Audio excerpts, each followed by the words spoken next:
Hey guys, I've never actually told this story before on the internet, so I've given bits and pieces, but I thought it was time to share the whole thing. It's kind of a crazy story, so buckle up.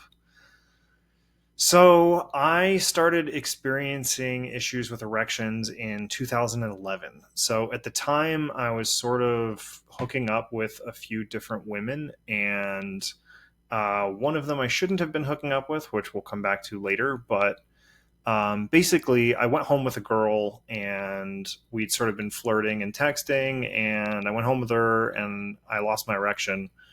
And it, it was like, okay, you know what? I had a few drinks. It wasn't enough that I thought it should have caused me to lose my erection, but, it happened. And so I didn't think too much of it. And then about 2 weeks later, I went home with another girl, and I was very drunk this time, and I lost my erection again. And I would say that was sort of like the domino effect that tripped the whole rest of this story. So I freaked out pretty hard. I went to the doctor. They didn't think anything was wrong. I went to the urologist. They didn't think anything was wrong. They thought it's probably psychological. Tried pills. I didn't really get. It didn't really help.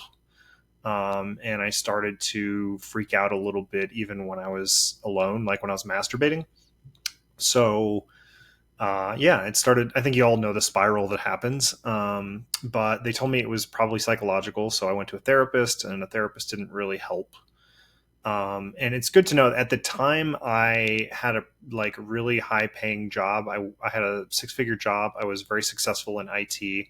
I worked for a major Fortune 500 company. Um, and I was like the youngest person in the position that I was in, which I should never have been at as like a 27-year-old or whatever. I think I was around 27.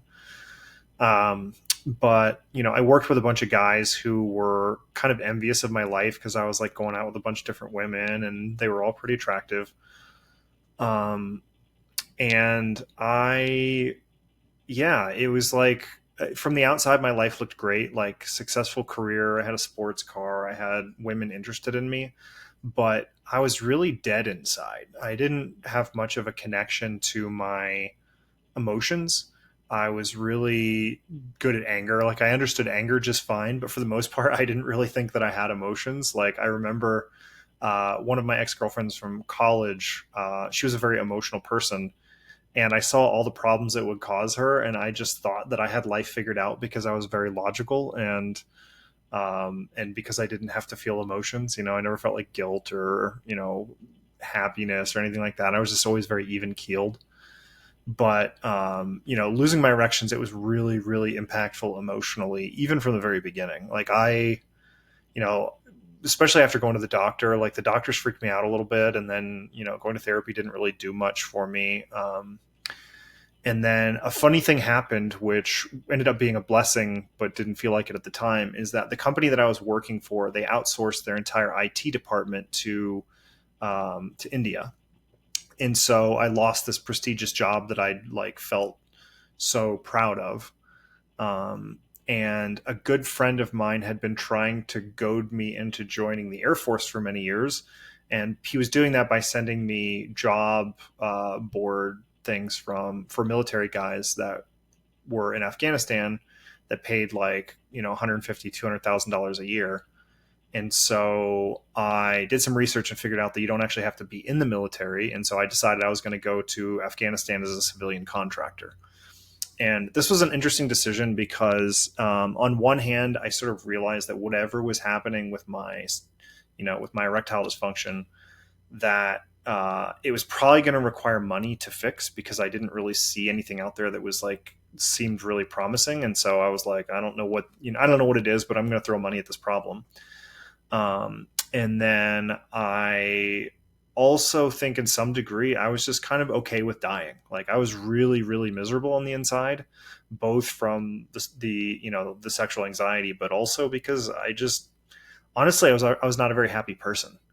Um, but I didn't really realize that at the time. And so I went to Afghanistan and I ended up being there for a year and a half, and actually a little over that. But while I was in Afghanistan, I got really into supplements. So I would always have things coming from Amazon. I tried you think of a supplement. At the time I tried it, I got really into like trying to hack testosterone.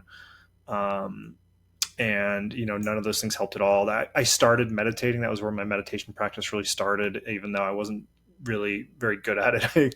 When I think about the meditation that I was doing back then, if you can imagine, I was sitting in a 20-person snow tent with blankets all around my little area, sitting on the dirt floor, more or less, trying to meditate. I was really inflexible physically. So like trying to sit in lotus and like trying different meditations from YouTube, and like it was a mess. I'd meditate like once a month, and I got better with it. But just the images in my mind of that, and like trying to meditate, and then hearing the air raid siren happen, and then rockets come flying in, and so it's like Afghanistan's not a very peaceful place to start meditating, but so while I was there, I made a lot of money, and I was, I think at that point I was able to really rule out supplements as being an answer, and testosterone as being an answer. I'd already had testosterone tests, and I knew testosterone wasn't really the issue. My testosterone was actually very high. But I think, I was really desperate, and so I was really looking for answers. And so while I was in Afghanistan, I was really lonely. I spent a lot of time watching movies and reading books and stuff like that. So I read a lot of things that sort of just opened my mind up a little bit. But the most, I would say, significant thing that happened, things really started to happen after I left Afghanistan. So I was at the very end, I was trying to get my good friend Josh to go to a vacation to Japan, because I'd just been in Afghanistan for 19 months. And I was like, I want to do something fun. And so I had this like travel agent pick up this itinerary, and like, we were going to go all over Japan. We were going to have somebody who spoke Japanese that was going to go with us. And, it was supposed to be a good old time. And I was on the phone with him, and I sent him the itinerary, and he was like, I have a different idea. And so he sent me this website to go drink ayahuasca in Peru. And I had no idea what ayahuasca was, but me being being a party kind of guy, and a guy who'd taken a decent amount of drugs in college, I was like, I can hallucinate in the Amazon jungle, and it's legal. Like, I am totally in. Let's do this. And I booked while I was on the phone with him. I literally just like booked. I was like, I just booked. And he was like, what do you mean you booked? And I was like, yeah, I booked. I'm doing it. And he's like, oh my God. And he's like, you don't understand what you just did. He's like, this is medicine, and this is not what you think it is. And so he started, I don't know how much you know about ayahuasca, but he started sending me videos about what ayahuasca ceremonies were like. And he kept saying, look, it's medicine. I have anxiety. Like, I'm trying to do this to go get better. Like, this is not just for you to go have fun. And so like I watched the videos, and in the videos, people are like puking and like screaming, and it's like chaotic, and like, but I'm like, all right, whatever. I'm already booked. I'm going. I'm just the kind of person that would do that. But I think at some level, I was really hoping that that there was something there. Like, I think there was a part of me that was actually hopeful that there was an answer to my problem, but I don't think I knew that consciously while I was booking it. And when I booked it, I went.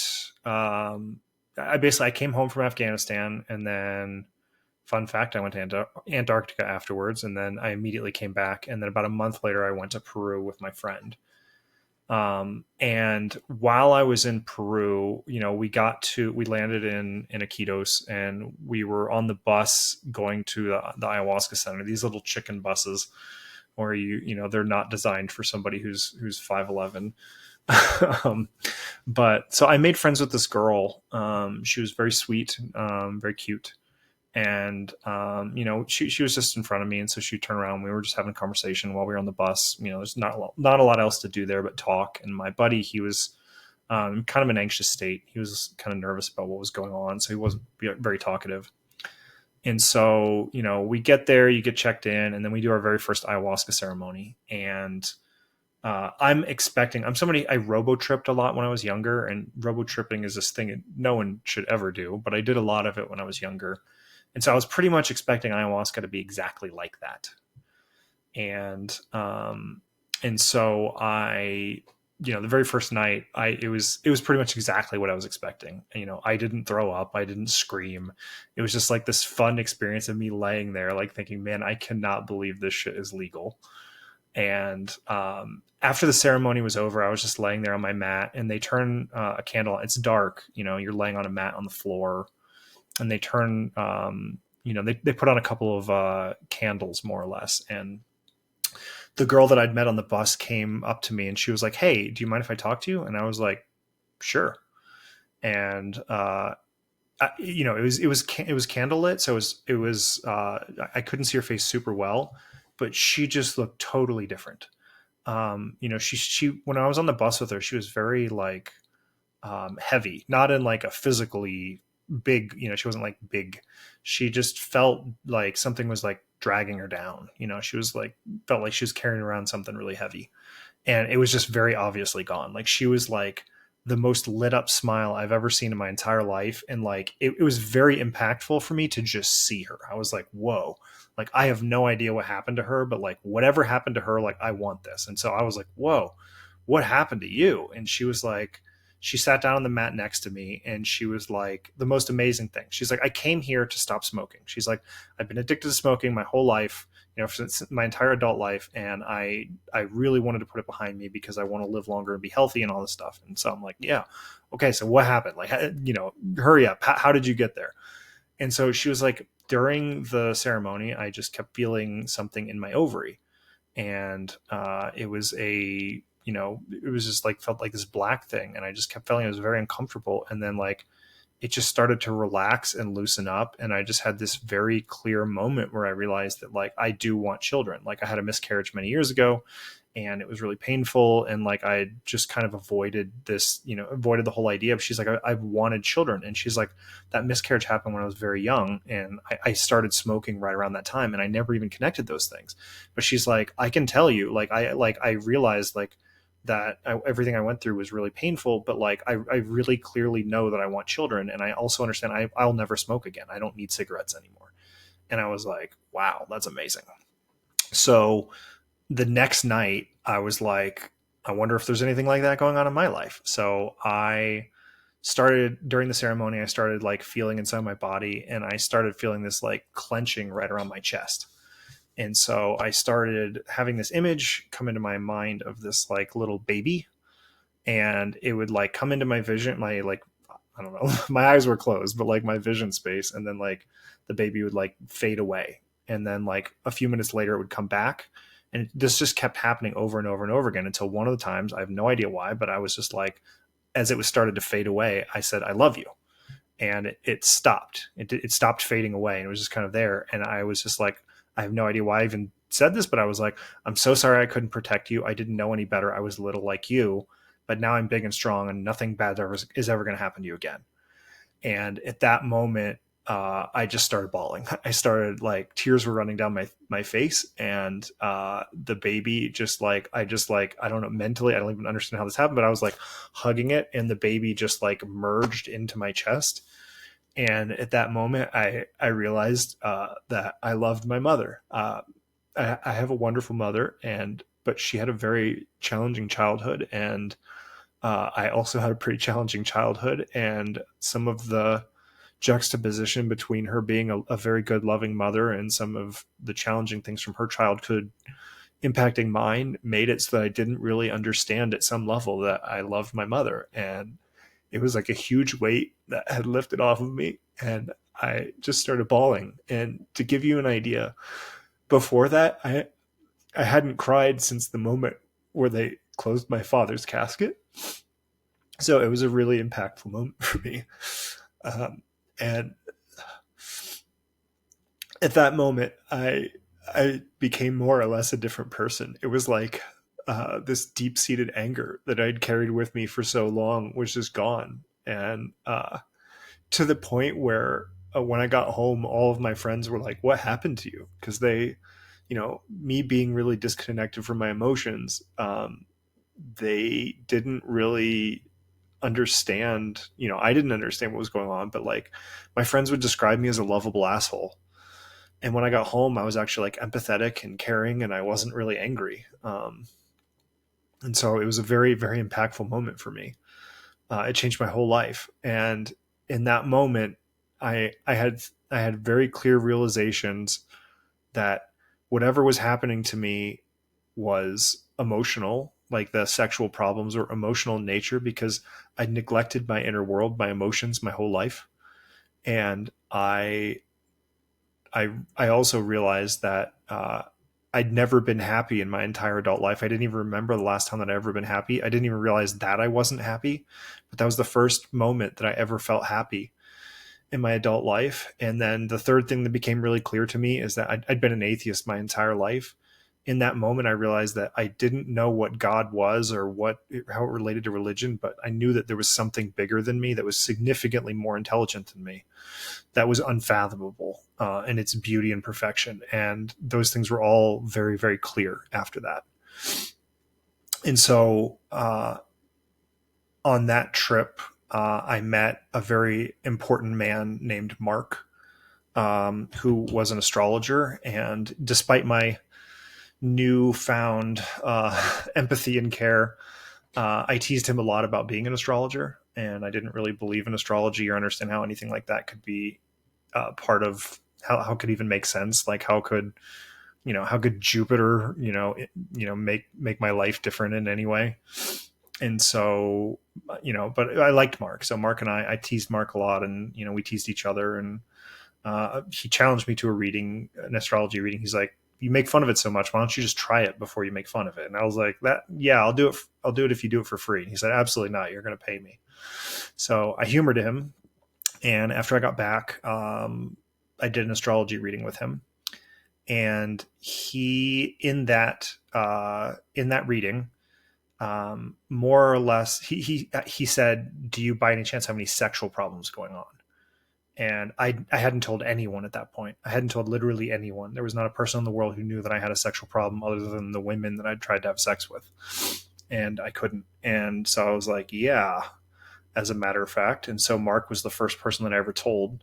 And at that moment, I had to readjust my entire worldview for how something like astrology could even make sense. And in the reading, it just made me realize, like, okay, well, if some guy who doesn't know me can look at this weird chart and understand the main problem that I'm dealing with, it just took a really weird, practicality into the problem. It went from being this thing where I'm broken to something where it's just a problem that needs to be solved.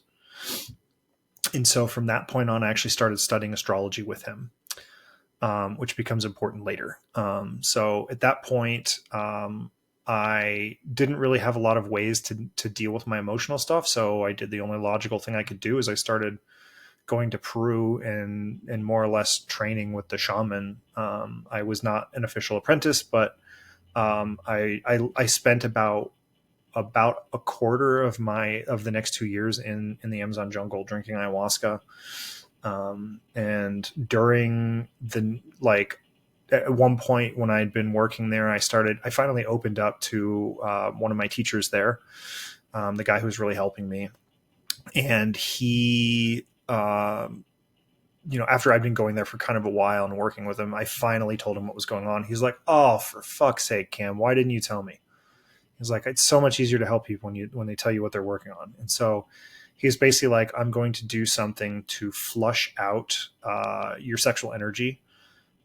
So tonight I want you to pay attention to your dreams. And so that night, it was the last night. So in that we did a ceremony, and then he did something specific for me. And that was the last night that we were going to be in the lodge. And so I went back to a hotel, and I was in a hotel room, and I fell asleep. And I was in a dream, and there was this bed. I was in a bed, and this cat jumped up on the bed, and I immediately woke up, and I was actually like, what? Like, I didn't think there was I'm in a hotel. Like, why is there a cat in here? And I realized, like, okay, I'm just dreaming. So I went back to sleep, and then I was in the same room. A cat jumped up on the bed. And then I was very violently sexually assaulted. And I I woke up from the dream, and I was really shaken. My buddy was there with me, and I explained to him what happened. And he was like, he had to calm me down. He was like, "You're safe. Yeah, it was, sorry. It was, I don't really like reliving that. But, so the more I sort of reflected on the dream, the more I realized that I recognized the bedspread and the wallpaper in the dream. And so I started thinking about a person that may have been a person that did that to me, because at first I was thinking that this is probably just a dream, but there were too many details that matched something that, there were too many details that matched something that really fit. And so I started thinking about it, and I was like, do I know the cat? And I started thinking about the cat. And then I asked my mother about the person. I didn't tell her what was going on, but I told her that I asked her if this one particular person that used to babysit me when I was younger had a cat. And I described the cat, and she said, "Oh, yeah." And then I described the bedroom to her. And she was like, "Yeah." And she got really freaked out. And she was like, "Why did you describe that to me?" And then I told her what happened. And um, my mother was like totally freaked out, because I think at that moment she knew, and she told me that at that moment he had done something to someone else in our life as well. And so there's a bunch of other really weird things about the situation. So the day that I got back from Peru, sorry, this is a little out of order, but the day I got back from Peru after that had happened, I had lunch with my uncle, who is not somebody I see very often. But in that, he casually mentioned that my father beat the ever living shit out of the guy that I had suspected this about. And I didn't like ask my uncle. He just randomly brought that up. And so, and no one ever knew why. And my dad is not a violent guy. Like, he's not the kind of guy who would do something like that. And so it was a very out of character thing. And there's just a bunch of really weird things that fell into place. The other thing is that I was living a block away from this guy's office, and I moved, I lived there for a year, and then I moved 3 blocks on the other side of it. And I lived there for 2.5 or 3 years, something like that. Within a week after I figured out what had happened, like that this actually was a real thing. I, out of the blue, one of the people that I was living with, like, absolutely was like, "We have to move." For completely unrelated reasons that were actually very practical. But like, as soon as I understood that this person had done this to me, then literally, like, immediately we ended up having to move. And so it just felt like I no longer, like, I understood what was going on, and I no longer had to carry that anymore. And so I continued going to Peru, and the shamans helped me work through a lot of that sexual trauma. The memories became clearer and clearer as time went on. I can remember exactly what was happening during that. It's still not my favorite memory, but like the memories first started coming back, I would be hysterically crying and like unable to breathe and like really unable to feel my body. But as I started to work through it, it got much better. And I'd always had, like, during sex, I'd always had a feeling of wanting it to be over, and I never really understood why until that. And I understand that was definitely a big part of what was going on with me. And then, sort of the next phase was that I was still dealing with sexual dysfunction, but I definitely worked through that part. And I was basically deciding whether or not I was going to actually become a shamanic apprentice with ayahuasca, or if I was going to go another path. And so I was talking to my mentor, and he was basically like, "Look, you can heal your sexual dysfunction if you want to go this path, but he's like, you pretty much have to commit. You either need to decide that you're going to become an apprentice and move forward and really take this on, or you need to find another path." He's like, "This isn't the only path to do it. But you do need to make a decision, because I think you're kind of half in, half out. And I think that's working against you." And so I didn't really want to live in the Amazon jungle. Like, ayahuasca is a very brutal thing. For everyone you hear a story like me that it helped, there's just as many people who get PTSD from it. And there's just a lot of darkness around it that I don't really want to talk about. I don't actually recommend drinking ayahuasca to try and fix this problem, but it has its places. And so at that point, I was living in Ohio, and I decided to go on my first real meditation retreat because I was thinking, if I don't do that, I probably am going to go live in a monastery, to try and really learn meditation, because I know that meditation is another path to dealing with deep emotional and mental things. And so I went inside a meditation retreat, and it was a very, very clear path that was, I realized it did a very similar thing to ayahuasca. It just did it in very opposite ways. Ayahuasca tends to make things big and you have to learn how to deal with them. Meditation tends to, you quiet yourself down so you can pay attention to subtle things, but essentially you're growing your awareness of a problem to try and understand how to deal with it. And so after sitting the meditation retreat, it became pretty clear that I wanted to go live in a monastery. So I was looking at monasteries in Japan, and I was looking at Thich Nhat Hanh's in Europe. And then my sister sent me a Facebook ad for a guy in Vermont. And when I started learning about his background, and I talked to some people who had studied under him, and I was like, okay, I'll go there. And so I moved to a monastery in Vermont.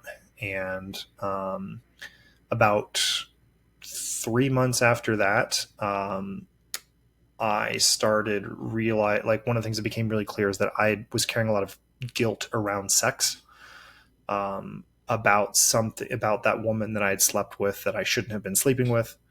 And I felt really guilty about it, and I'd never been caught about it. I basically, I did something I shouldn't have done, and the person that I hurt never really found out about it. And so it became really clear to me that I needed to make amends. And so I came clean and took my licks, for that situation. It turns out that I had been a lot harder to myself on myself than the person was on me. The person and I are no longer friends anymore, but I hurt myself over that a lot more than than the other person was hurt. And it was because I had really crossed one of my own boundaries. Like, I did something that I really felt was wrong, and I had just avoided it for a long time. And so after I made amends with that, my guilt started to alleviate, but I was still dealing with sexual anxiety. So it's interesting, going through all the things that happened with ayahuasca, my life got so much better. I became much more in tune with my emotions, and I started to actually pay attention to them and learn to feel them. And then as I learned to feel them, I opened up and started realizing there was guilt. And so I dealt with the problem that was creating the guilt. But my sexual dysfunction was still very much there. And so what started to happen is that I got really into, when I lived at the monastery, I was working one-on-one with the teacher. So I got to meet with him for somewhere between 2 and 5 minutes every morning and every night. And he would basically, I would talk to him about what was happening in my practice, and he would correct me and show me, okay, this is what you should do. This is what you should do. This is likely what's happening. It's an amazing experience to learn meditation one-on-one from somebody who really understands meditation. And at this time, I was meditating about 200 hours a week, 200 hours a month. So I was sitting 1 week out of every month, 14 hours a day. We were sitting in complete silence, and then we were meditating minimum 3 hours a day the other 3 weeks, of the month. And in that time, you get a lot of like upfront time, like you get to really see what your mind does, and how it behaves. What triggers certain things, and like just what kind of the gears, the mechanisms of how things work, and how, when you think things, how it affects your life. It's a really amazing experience. I'm so thankful that I got to live in a monastery. But I started to become aware of another layer of the problem that I was dealing with, was that it's a relational problem, and I was trying to fix it alone. And so I had learned how to stop doing a lot of the behaviors. Like I'd trained my mind enough to understand the things it was doing that was causing problems, but the sexual issues continued until I finally decided, okay, well, I'm going to try. Like, I think I'm healthy enough now that I can try and have, that I can try and have sex and see what happens. But it was really clear to me that for me to feel comfortable, like, one of the things that was causing me problems about the anxiety was if the person that I was with didn't understand what was going on. So I was like, it was just really clear, I'm going to be super transparent about this. And so I got on, like, I don't know, I think it was like Plenty of Fish. And I met this girl who's really, really cute, really sweet. And before we ever met in person, I would like over chat, like totally told her everything. I was like, I have erectile dysfunction. I don't know if I'll ever be able to have sex. I've been working on it. I think it's better. I don't know. But like, if like sex is a super important thing to you and that's, then I'm probably the wrong guy. So if you still want to meet me, I'd love to meet you. And she was very gracious and she still wanted to meet me. And then I met her and we, I had some issues. I definitely was not completely healed. But I was able to have sex sometimes. And sometimes I would lose my erection. And after a little while, it became really clear that like the relationship wasn't going to work. Like I was living in a monastery. Like I had 2 hours of free time a day. I didn't get weekends off. It was just not, it wasn't the right relationship for her. It wasn't the right relationship for me. And then, so we kind of parted ways. And then about 6 months later, I think somewhere around there, I matched with the woman who would become my wife on Tinder. And from the moment that I met her, I was very like emotionally charged, which I think was really important for me in sort of getting past the last fears around this problem. But once again, I was like, okay, I'm just going to tell her everything. She may not be interested in me, but that's fine. But like, I opened up to her, and she was like, "Oh my gosh, I have I understand this problem for this reason." And like, every time I would open up to her about something that I was like ashamed of or afraid of around sex, she'd either had a similar experience or was like just super empathetic and like, yeah, I want to help you with this. It's not a big deal. And so from the moment that I met my wife, I never lost another erection again. And, we are married. We now have a kid, and I have not lost an erection in coming up on 7 years. And the last time that I lost an erection, I laughed. And the reason that I laughed is because I understood exactly why it happened. And so if you're a guy who's sitting there struggling and you're like, man, that's a crazy story, but like, I don't know if I can beat this. Like, the thing I really want to tell you is like, you can beat this. You absolutely can beat this. I promise you. It's not as bad as you think. It's not easy, but it's also not difficult. The most important thing is just that you keep trying. Like, if you give up hope and you avoid relationships and you don't try to make the situation better and you don't try to learn, you're never going to get any better. But if you genuinely just decide, I'm going to try, and like, it doesn't matter what I have to go through to fix it, I'm going to fix it, you'll beat it. It may take a while, but you're going to beat it. And it's a fixable problem.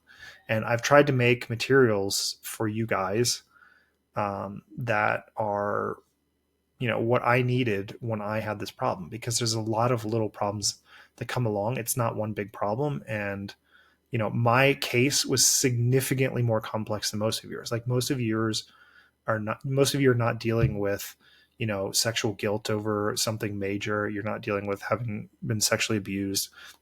I didn't even really talk about this part, but I had a 7 times a day porn habit from the time that 7 to 10 times a day, really, from the time I was about 7 years old, which makes sense a lot because I was sexually abused. But, that was another big thing that I had to overcome. And so I had by far the most complex case of sexual anxiety and erectile dysfunction that I've come across. No one's even been in the same ballpark as me. None of the guys that I've helped. So, it took me a really long time to overcome this. But for most of you, realistically, it's less than 6 months. I've had guys with one phone call where they've never lost another erection. It's not a completely unusual experience, but it's not the norm. But like, it's a totally fixable problem, and everyone's kind of at a different level. But I really recommend you start. And just don't let this problem take you down. It's not worth it. Like, you don't have to go through what I went through, and you have people like me. If you work with me one-on-one, chances are in less than 3 months, it'll be fixed. If you can't afford to do that, then I've had plenty of guys I've had a guy in a third world country who paid me a third of his rent to get on one call with me to thank me because he fixed it for free on YouTube. Like, I give you this material, because I want you to get better. And if you take these lessons to heart, don't just watch my YouTube videos, just binge watch them and then not do anything. Like, try to incorporate them into your life. Like, these have been very, very hard fought lessons, and I want you to get these lessons without the scars. So I hope this has been interesting for you. This is a very personal story, so I hope when you get on a call with me, or when you join my community or any of those things, that you feel a little connected to me, because I feel connected to you. We're sharing the same brotherhood of the same problem. I understand your pain, and you understand some of mine, and we'll always share that. But thanks for watching, and I'll see you next time.